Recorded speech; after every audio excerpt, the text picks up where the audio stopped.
A New York taxi driver wrote, "I arrived at the address and honked the horn.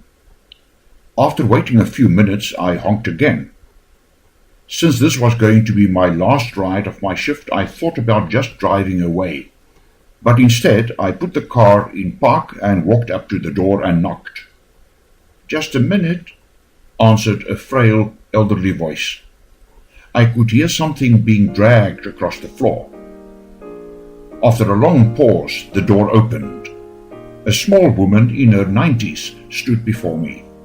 She was wearing a print dress and a pillbox hat with a veil pinned on it, like somebody out of a 1940s movie. By her side was a small nylon suitcase. The apartment looked as if no one had lived in it for years. All the furniture was covered with sheets. There were no clocks on the walls, no knickknacks or utensils on the counters. In the corner was a cardboard box filled with photos and glassware. "Would you carry my bag out to the car?" she said. I took the suitcase to the cab, then returned to assist the woman. She took my arm and we walked slowly toward the curb. She kept thanking me for my kindness. "It's nothing," I told her.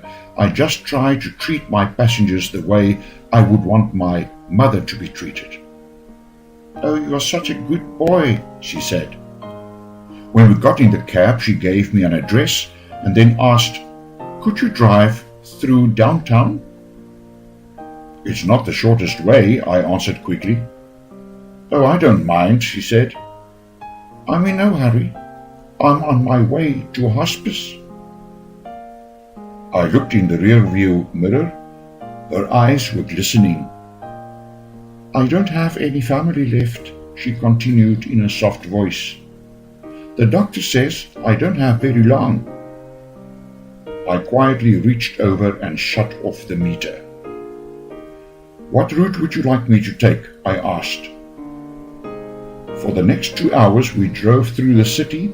She showed me the building where she had once worked as an elevator operator. We drove through the neighborhood where she and her husband had lived when they were newlyweds. She had me pull up in front of a furniture warehouse that had once been a ballroom where she had gone dancing as a girl. Sometimes she'd ask me to slow in front of a particular building or corner and would sit staring into the darkness, saying nothing. As the first hint of sun was creasing the horizon, she suddenly said, "I'm tired. Let's go now." We drove in silence to the address she had given me. It was a low building, like a small convalescent home with a driveway that passed under a portico. 2 orderlies came out to the cab as soon as we pulled up. They were solicitous and intent, watching her every move. They must have been expecting her. I opened the trunk and took the small suitcase to the door. The woman was already seated in a wheelchair. "How much do I owe you?" she asked, reaching into her purse. "Nothing," I said. "You have to make a living," she answered. "There are other passengers," I responded. Almost without thinking, I bent and gave her a hug. She held onto me tightly. "You gave an old woman a little moment of joy," she said. "Thank you." I squeezed her hand and then walked into the dim morning light. Behind me, a door shut. It was the sound of the closing of a life. I didn't pick up any more passengers that shift.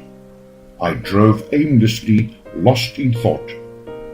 For the rest of that day, I could hardly talk.